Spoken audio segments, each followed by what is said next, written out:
Allah dit, lorsqu'on leur récite, bien lorsque les versets évidents d'Allah leur sont récités, ceux qui ont mécru disent à ceux qui ont cru,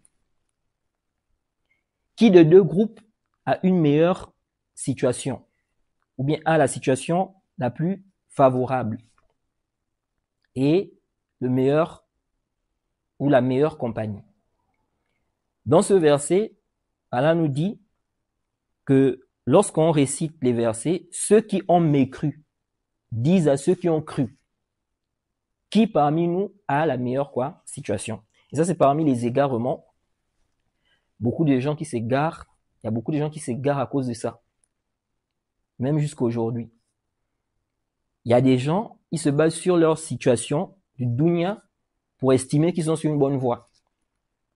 Donc, s'ils sont riches, par exemple, ils vivent dans l'opulence et qu'ils voient les croyants dans, n'est-ce pas, la pauvreté, ils s'argumentent de cela pour dire qu'ils sont sur le haq, ils sont sur la bonne voie. Et si on n'était pas sur une bonne voie, on ne devait pas avoir cette situation-là. Donc, si on a cette situation, c'est qu'on est sur une bonne voie. Allah nous aime. Alors que celui-là, qui dit qu'il croit, il est dans la pauvreté, il a des problèmes parfois, même peut-être tous les jours, il a des problèmes. Ça, ce ne sont pas des arguments que la personne est bien guidée.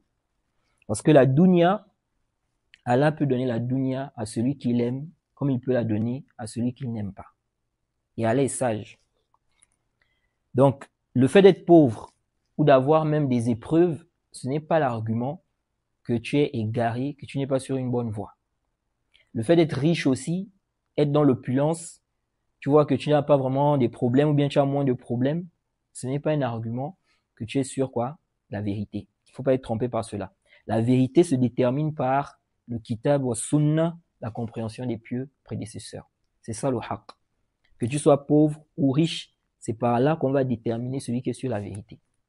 Donc on ne va pas s'argumenter de sa pauvreté, ses malheurs, il est malade, chaque jour il tombe malade. Donc ça veut dire que lui n'est pas sur une bonne voie. Vous avez vu? Voilà quelqu'un aujourd'hui, depuis que il a décidé maintenant de suivre, n'est-ce pas, la voie des pieux prédécesseurs, rien ne va chez lui.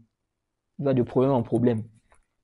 Donc on dit ça, c'est la preuve qu'il n'est pas sur une bonne voie. Non, ça c'est faux. Ok?